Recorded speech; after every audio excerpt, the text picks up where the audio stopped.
Hello students, आज हम lesson 1 chemical reactions and equations उसका एक टॉपिक है बैलेंस केमिकल इक्वेशन। रासायनिक समीकरण को कैसे संतुलित करें उसको हम स्टडी करेंगे। सबसे पहले हम ये देखेंगे कि उसको संतुलित करना क्यों जरूरी है ना।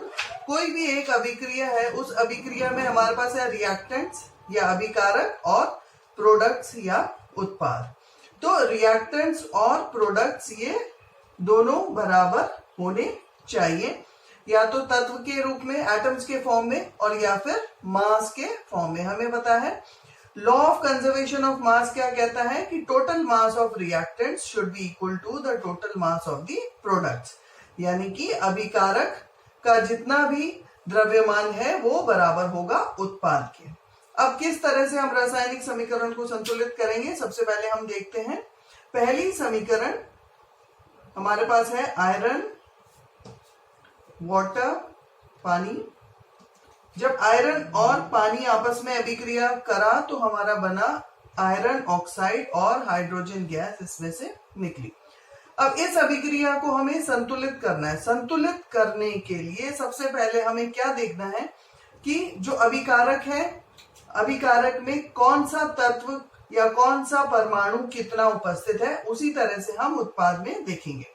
फॉर एग्जाम्पल यहाँ पर हमारे पास आयरन का एक ही अणु है, यहाँ पर हमें हाइड्रोजन के 2 लिखा हुआ है, तो यानी कि हाइड्रोजन के हमारे पास 2 परमाणु है और ऑक्सीजन का 1 परमाणु है। ये तो हो गया अभिकारक में। अब उत्पाद में हमारे पास आयरन के कितने हैं, 3, ऑक्सीजन हमारे पास है 4 और हाइड्रोजन हमारे पास है 2, है ना। अब यहाँ पर हम देखेंगे कि ये हमारा असंतुलित है। अब इसको संतुलित करने के लिए सबसे पहले तो क्या है, हमने अभिक्रिया को लिखा, फिर उसके बाद हमने उसके लेफ्ट हैंड साइड अभिकारक के परमाणु लिखे और राइट हैंड साइड उत्पाद के परमाणु लिखे। अब नेक्स्ट हम देखेंगे कि सबसे ज्यादा परमाणु कौन सा है। यहां पर अगर हम देखें तो ऑक्सीजन के सबसे ज्यादा परमाणु है, यानी कि 4 परमाणु है।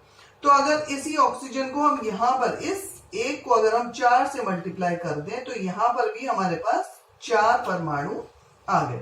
अब ये 4 हम कहाँ लिखेंगे, ये ऑक्सीजन है तो यानी कि 4 यहाँ पर लिखेंगे। एक बात और हमें ध्यान रखनी है कि ये हमने बॉक्सेस में क्यों लिखा है, इसका मतलब कि ये जो हमारे सूत्र हैं इनमें कोई भी परिवर्तन नहीं होगा, इसलिए 4 हमने इस बॉक्स के बाहर लिखा है। तो यहाँ पर अब हमारा ऑक्सीजन संतुलित हो गया। अब हम नेक्स्ट देखते हैं कि ये ऑक्सीजन संतुलित करने के साथ ये जो 4 है ये ऑक्सीजन के साथ भी काउंट हो रहा है और हाइड्रोजन के साथ भी। तो ये 4 हाइड्रोजन के 2 के साथ मल्टीप्लाई होगा, तो हाइड्रोजन कितने हो गए हमारे पास, यहाँ पर 8। इधर अगर 8 हाइड्रोजन है तो इसको 8 करने के लिए हमें इसको 4 से मल्टीप्लाई करना पड़ेगा, तो ये हो गया हमारे पास 8, यानी हम यहां पर लिख दें 4। अब हमारा हाइड्रोजन बैलेंस हो गया, ऑक्सीजन बैलेंस हो गया, है ना। आयरन बचा 3, यहां पर आयरन है, यहां पर आयरन 1 है, यानी अगर हम इसको 3 से मल्टीप्लाई करते हैं तो हमारे पास आयरन भी 3 हो गए। ठीक है, तो ये हमारी रिएक्शन बैलेंस हो गई। अब अपनी रिएक्शन को और ज्यादा कि हमें और ज्यादा अपनी रिएक्शन में क्लैरिटी आ जाए, उसके लिए हम इसकी फिजिकल स्टेट्स भी लिख सकते हैं। जैसे यहाँ पर आयरन जो है ये हमारे पास सॉलिड फॉर्म में है, ये वाटर जो है ये गैसियस फॉर्म में है, ये आयरन ऑक्साइड हमारे पास सॉलिड फॉर्म में है और ये हाइड्रोजन जो है ये गैसियस फॉर्म में है। तो हम इसकी फिजिकल स्टेट्स को भी मेंशन कर सकते हैं। उसी तरह से हमारे पास एक और अभिक्रिया है, बैलेंसिंग हम एक और अभिक्रिया से समझाते हैं। पहला हो गया मैग्नीशियम। मैग्नीशियम जब हाइड्रोक्लोरिक एसिड के साथ अभिक्रिया करेगी तो हमारा बना मैग्नीशियम क्लोराइड और हाइड्रोजन।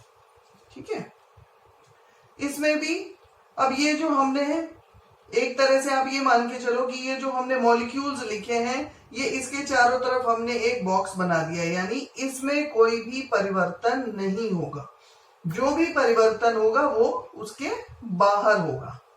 अब यहां पर हम देखते हैं अभिकारक या रिएक्टेंट्स में हमारे पास मैग्नीशियम का 1 एटम है, हाइड्रोजन का 1 एटम है और 1 क्लोरीन का एटम है। उसी तरह से यहाँ पर हमारे पास प्रोडक्ट्स या उत्पाद में मैग्नीशियम 1 है, हाइड्रोजन 2 है और क्लोरीन भी 2 है ना। यानी कि ये भी रिएक्शन जो है हमारी बैलेंस्ड नहीं है। तो हम क्या करेंगे कि अगर हम यहाँ पर 2 लिख दें, हाइड्रोजन और क्लोरीन को अगर हम 2 से गुणा कर दें या 2 से मल्टीप्लाई कर दें तो अब हमारी रिएक्शन बैलेंस्ड है। ये हमने यहाँ पर लिख दिया 2। क्लियर? क्लोरीन 2 है, हाइड्रोजन 2 है, मैग्नीशियम 1 है। मींस अब हमारी ये रिएक्शन बैलेंस्ड है। और इसको और ज्यादा क्लैरिटी के साथ देखने के लिए हम इनकी फिजिकल स्टेट्स भी लिख सकते हैं। जैसे मैग्नीशियम यहाँ पर हमारे पास सॉलिड फॉर्म में है, HCl यहाँ पर हमारे पास एक्वस फॉर्म में है। एक्वस का मतलब है कि किसी भी सब्सटेंस में जब हम पानी ऐड करते हैं तो हम उसको कहते हैं एक्वस। यहाँ पर जो मैग्नीशियम क्लोराइड हमारा बना ये भी एक्वस फॉर्म में है और हाइड्रोजन जो है वो गैसियस फॉर्म में है। तो इस तरह से हम किसी भी अभिक्रिया को संतुलित कर सकते हैं। तो संतुलित करने के लिए हमारे नियम है कि सबसे पहले तो हम अभिक्रिया को या रिएक्शन को लिखेंगे। उस रिएक्शन के चारों तरफ हम एक बॉक्स बना देंगे। उस बॉक्स का मतलब है कि उसके अंदर, उस फॉर्मूले के अंदर कोई भी बदलाव हमें नहीं करना। जो भी हमें उसको बैलेंस करने के लिए लिखना है वो हम उससे पहले लिखेंगे। ठीक है? और उसके बाद सेकेंड रूल हमारा आ जाएगा कि हम इसमें देखेंगे कि कौन सा अणु जो है वो सबसे ज्यादा है। तो जो अणु सबसे ज्यादा है उसको हम बैलेंस करना स्टार्ट करेंगे। तो इस तरह से उसको बैलेंस करते करते हमारी रिएक्शंस जो है वो बैलेंस हो जाएंगी।